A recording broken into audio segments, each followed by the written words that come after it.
Hello friends, आज हम लोग डिस्कस करने वाले हैं फॉर्म जीएसटी डीआरसी 07A के संबंध में।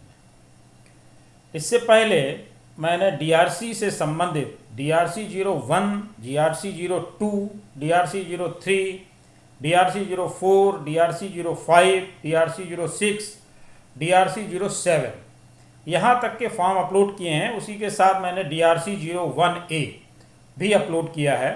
तो आपको डीआरसी 07A समझने से पहले इन फार्मों को भी समझना ज़रूरी है कि हम डीआरसी 01 से लेकर के डीआरसी 07 तक की यात्रा क्या है, किस किस चीज़ों से ये रिलेटेड हैं, उससे संबंधित वीडियो मैंने ऑलरेडी अपलोड कर रखे हैं, आप उनको देख सकते हैं। इसके अलावा मैं इनको डिस्क्रिप्शन बॉक्स में भी इनका लिंक दे दूंगा, तो आप देख पाएंगे। और इसके बाद हम लोग चर्चा करते हैं डीआरसी 07A की। उससे पहले एक छोटी सी रिक्वेस्ट कि अगर आपने अभी तक हमारा चैनल सब्सक्राइब नहीं किया है तो कृपया सब्सक्राइब करें और बेल आइकन अवश्य प्रेस करें, जिससे हमारे अपलोड होने वाले वीडियो आपको जल्दी से जल्दी मिल सकें। पसंद आए तो लाइक करें और अपने फ्रेंड्स में शेयर भी करें। तो देखिए, फॉर्म जीएसटी डीआरसी 07A ये क्या है? Summary of the order creating demand under existing laws. तो जो समरी ऑफ द ऑर्डर है डीआरसी 07 जो है वो हमारा समरी ऑफ द ऑर्डर है। उसके संबंध में हमने डिटेल वीडियो दिया है, उसको आप वहाँ से देख लेंगे, क्योंकि आज हम लोग चर्चा करेंगे डीआरसी 07A के बारे में। तो डीआरसी 07 में जो हमारा समरी ऑफ द ऑर्डर है उससे रिलेटेड जो डिमांड है वो हमारी आएगी डीआरसी 07A में। इसके लिए रूल 142A सब रूल 1 ये हमें देखना ज़रूरी है। हम ये देखते हैं कि इसमें इन्होंने क्या बताया है। देखिए, ये हमारा 142A का 1 procedure for recovery of dues under existing laws. 1 में क्या है? A summary of order issued under any of the existing laws. यानी जो डीआरसी 07 में समरी ऑफ द ऑर्डर है उसके अंतर्गत any of the existing laws, उससे संबंधित किसी भी कानून के संबंध में क्रिएटिंग डिमांड ऑफ टैक्स, यानी कि अगर कोई डिमांड क्रिएट की जाती है टैक्स की, इंटरेस्ट की, पेनाल्टी, फी और any other dues which becomes recoverable. तो अगर टैक्स से संबंधित, इंटरेस्ट से संबंधित, पेनाल्टी या फी से संबंधित या कोई और ड्यूज हैं जो कि रिकवरेबल हैं, उनसे संबंधित प्रोसीडिंग के लिए उसका जो निकाला जाएगा वो निकाला जाएगा फॉर्म डीआरसी 07A। क्या है उसमें?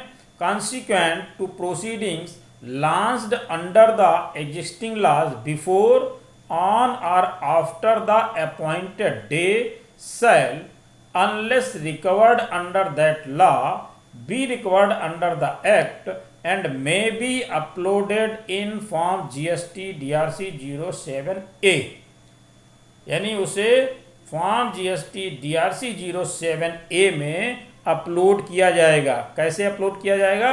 Electronically on the common portal, यानी कॉमन पोर्टल पे इलेक्ट्रॉनिकली डीआरसी 07A में अपलोड किया जाएगा। Under the act and the demand of the order shell be posted in part 2 of electronic liability register in form GST PMT 01।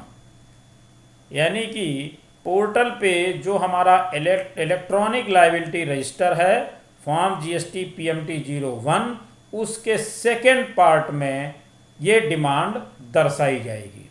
तो ये बात हो गई रूल 142A का सब रूल 1 का। अब हम फिर से आते हैं फॉर्म डीआरसी 07A में। तो ये तो क्लियर हो गया कि इसमें डिमांड कहाँ से आएगी, कौन सी डिमांड दर्शाई जाएगी। अब हम देखते हैं इसमें होगा क्या क्या। देखिए, पहली है reference number date, part A basic detail. पहले तो बेसिक डिटेल हो गई जिसमें आपका जीएसटी नंबर है, लीगल नेम है, ट्रेड नेम है, government authority who pass the order creating the demand, जिस अथॉरिटी ने ऑर्डर पास किया है या डिमांड क्रिएट की है उसके संबंध में।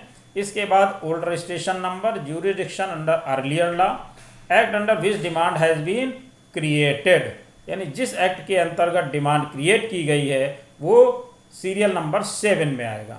इसके बाद period for which demand has been created, किस पीरियड से संबंधित है, order number original, order date original, latest order number, latest order date, date of service of the order optional, name of the officer who has pass the order, उस अधिकारी का नाम दिया जाएगा, ये ऑप्शनल है। इस वीडियो को अंत तक देखें क्योंकि इसमें अभी बहुत सारे चीज़ें जो है लास्ट में नोटिफाई की गई हैं, उनको नोट्स में दिया गया है, इसलिए इसको लास्ट तक देखना जरूरी है। Designation of the officer who has pass the order, whether demand is stayed, yes और no, date of stay order, period of stay, किस पीरियड से किस पीरियड तक स्टे है। इसके बाद इसका पार्ट बी है जिसमें डिमांड की डिटेल दी गई है, details of demand created.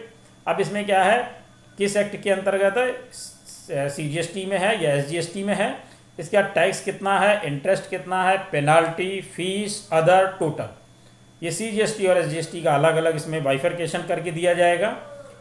CST act, इसके बाद amount of demand paid under existing laws, तो यहाँ पर जो अमाउंट ऑफ डिमांड पे की गई है, पेड है, उसकी डिटेल आएगी, यानी सेंट्रल टैक्स, स्टेट और CST tax, interest, penalty, fees, others and total, इसका बाइफरकेशन यहाँ पर दिया जाएगा।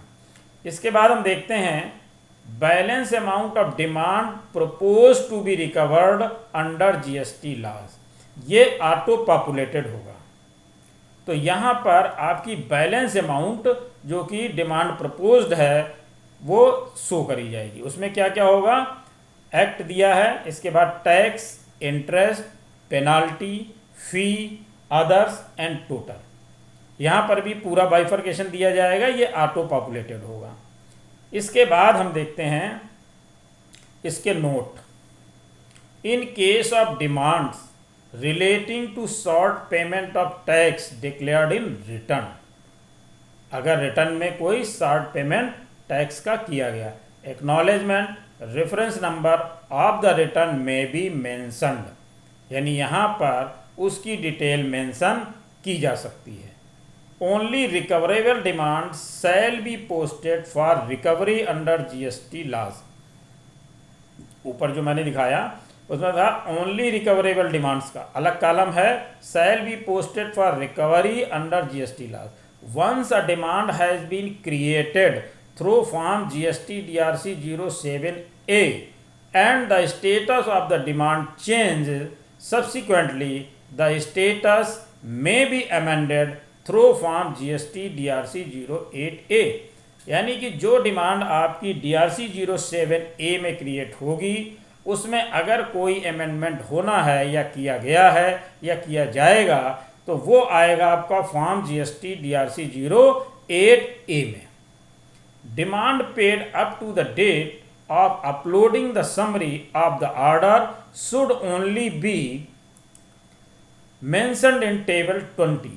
Different heads of the liabilities under existing laws should be synchronized with the heads defined under central or state tax. तो ये आपको वहाँ बाइफरकेशन मिलेगा ही मिलेगा।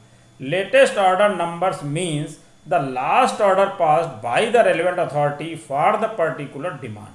तो यहाँ पर जो ऊपर शो किया गया लेटेस्ट ऑर्डर नंबर, तो जो लेटेस्ट ऑर्डर नंबर है इसका मतलब ये है कि जो सबसे लास्ट में ऑर्डर पास किया गया है उससे। इसके बाद है copy of the order vide which demand has been created can be attached, documents in support of tax payment can also be uploaded if available. तो इनके पास जो डिटेल्स अवेलेबल होगी वो डॉक्यूमेंट्स भी यहाँ पर सपोर्टिंग्स में दिए जाएंगे। तो ये है आपका DRC 07A।